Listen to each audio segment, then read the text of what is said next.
to do. And if their parents or their family asked them to do something which went against what the Prophet ﷺ told them to do, they would refuse. That was the practical manifestation of their love of the Messenger of Allah.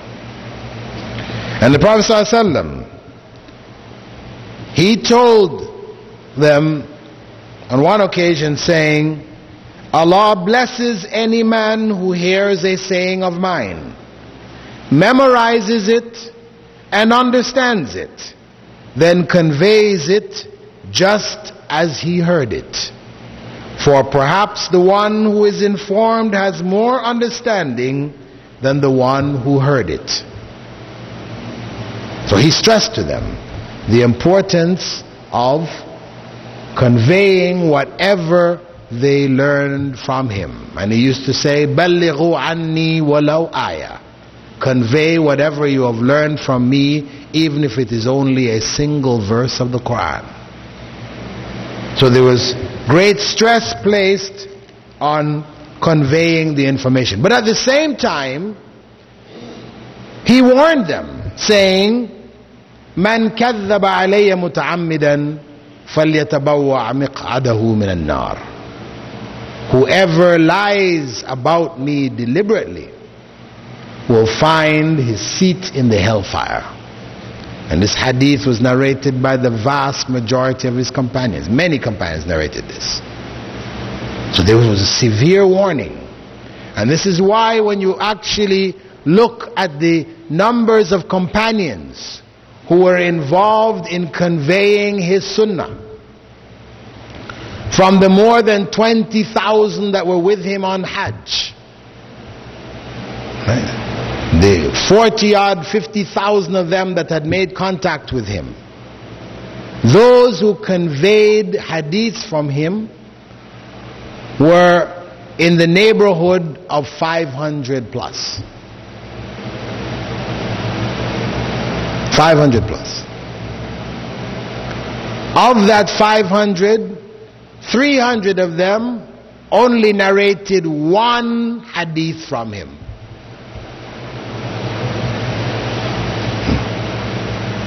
They were careful. They didn't want to convey anything which they had any doubt about. They were careful to remember one thing. You can do that. Anybody can do that. And they had very good memories. So the numbers who were actually engaged in conveying the information were few from among the many companions. Now, there is a common misconception that is held, which leads people to doubt the authenticity of the hadiths, because of the fact that historically we know that it was in the reign of Omar ibn Abdul Aziz, the fifth of the righteous caliphs is often referred to, which is like his reign was between 717 and 719, remembering that Prophet Muhammad ﷺ died in 632. Okay? So it's nearly 100 years after the time of Prophet Muhammad ﷺ. Less than that, but 80 something years. He instructed the scholars of his time like Abu Bakr ibn Hazm, Sa'ad ibn Ibrahim, Ibn Shihab al-Zuhri, to collect up the hadiths of the Prophet ﷺ, to compile them into particular books, and to weed out the narrations which were not authentic. They were given that instruction.